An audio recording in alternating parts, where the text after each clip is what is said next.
Subscribe कीजिए हमारे YouTube channel Islamic world को और इस बेल आइकन को दबाना ना भूलिए हर रोज नया इस्लामिक वीडियो देखने के लिए।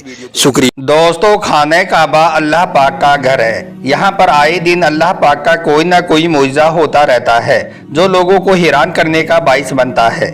आज हम आपको खाना काबा में हुई अल्लाह पाक का एक ऐसा ही मौजज़ा दिखाने वाले हैं, एक ऐसा ही सच्चा वाक़या आपको बताने वाले हैं जिसमें एक बांझ औरत के काबा शरीफ में तवाफ के दौरान बच्चा पैदा हो गया, जिसे देखकर हर कोई हैरान रह गया और पूरा हरम शरीफ अल्लाह अकबर की सदाओं से गूंज उठा।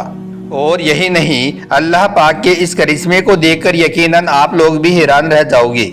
इसलिए आज का ये वीडियो आप सभी के लिए बहुत खास है, आप इसको आखिर तक जरूर देखें। और सबसे पहले, अगर आप भी ऐसा ही मानते हो कि अल्लाह की ज़ात बहुत बड़ी है, अल्लाह जो चाहे कर सकता है, तो आप अल्लाह पाक की मोहब्बत में इस वीडियो को दिल से एक लाइक ज़रूर कर दें और मेहरबानी करके इसे शेयर भी कर दें ताकि और भी लोगों के पास में यह वीडियो पहुँच जाए। तो चलिए दोस्तों, शुरू करते हैं। दोस्तों, पुराने ज़माने की बात है। मक्का शहर में एक औरत रहती थी जिसका नाम ज़ैनब था। वह बांझ थी, यानी कि उसकी औलाद नहीं हो रही थी। सालों से वो औलाद की चाहत में तड़प रही थी। हर रमजान के महीने में वह उम्रा करने के लिए जाती थी और काबा शरीफ के इर्द गिर्द तवाफ करते हुए सिर्फ एक ही दुआ करती थी कि या अल्लाह मुझे एक औलाद दे दे। इस तरह से करते करते कई साल गुजर गई, मगर फिर एक साल रमजान के आखिरी दिनों में ज़ैनब मक्का शरीफ पहुंची और जाकर काबा शरीफ के चिमट गई और गिड़गिड़ाकर अल्लाह ताला से दुआ करने लगी कि या अल्लाह मुझे एक औलाद दे दे, या अल्लाह मुझे एक औलाद दे दे ताकि मैं तेरी इबादत में और ज़्यादा डूब सकूं। दोस्तों, इसके बाद ज़ैनब ने सफ़ेद चादर अपने ऊपर डाली और काबा शरीफ के चारों ओर तवाफ करना शुरू कर दिया, यानी कि काबा शरीफ के चारों ओर चक्कर काटने लगी।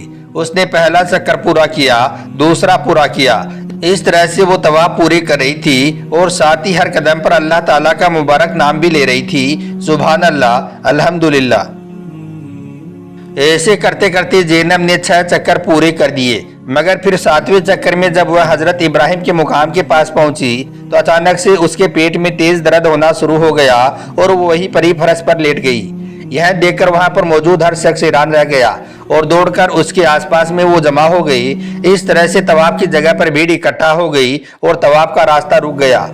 यह देखकर हाजी हमदान ने फौरन ही एक घेरा बना दिया।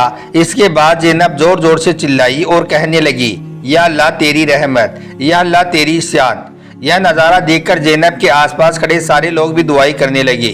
फिर अचानक ही अल्लाह ताला की कुदरत से ज़ैनब के एक बच्चा पैदा हो गया।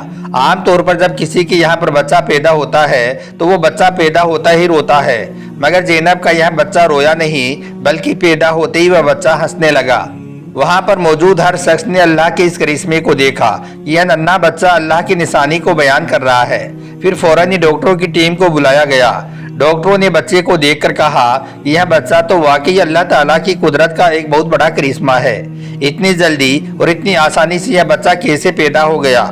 लेकिन वहाँ पर मौजूद हर शख्स इस बात को जानता था कि यह अल्लाह पाक का वैसा ही एक बहुत बड़ा मौजिज़ा है जैसा कुरान पाक में हजरत मरियम के साथ में हुआ था।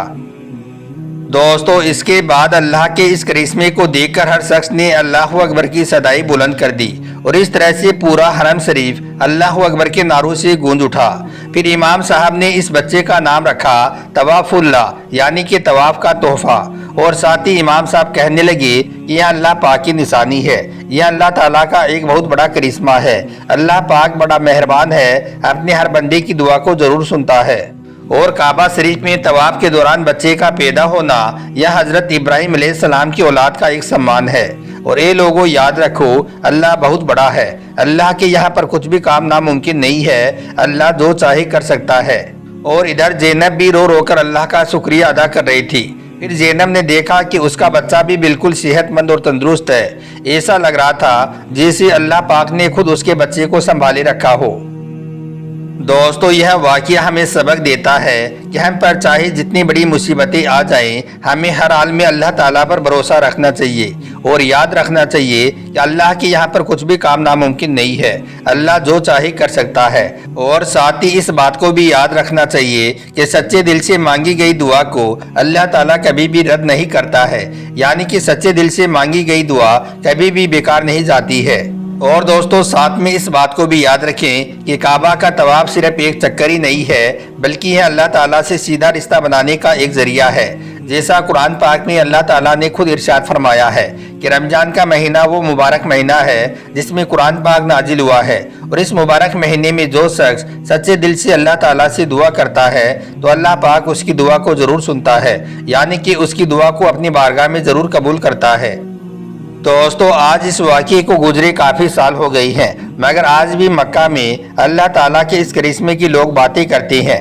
اس کے بعد طواف اللہ بڑا ہو کر ایک بہت بڑا عالم بنا اور ہزاروں لوگوں کو اسلام کی راہ دکھائی۔ اللہ اکبر۔ دوستو یاد رکھیں اللہ کی ذات بہت بڑی ہے، اللہ کے یہاں پر کچھ بھی کام ناممکن نہیں ہے، اللہ جو چاہے کر سکتا ہے۔ اسی طرح کا ایک اور واقعہ ہم آپ کو بتاتے ہیں، اللہ پاک کی قدرت کا ایک اور کرشمہ آپ کو بتاتے ہیں جسے سن کر یقیناً آپ اس بات کو ماننے پر مجبور ہو جاؤ گے کہ اللہ کی ذات بہت بڑی ہے اور اللہ جو چاہے کر سکتا ہے۔ دوستو حضرت مریم کا نام تو آپ نے سنا ہی ہوگا۔ حضرت مریم اپنے زمانے کی سب سے جماعت و افضل والی عورت تھی۔ ان کا نام مریم ہی اس لیے رکھا گیا تھا کیونکہ مریم کا مطلب ہوتا ہے پاک اور صاف، یعنی کہ حضرت مریم بالکل پاک اور صاف عورت تھی۔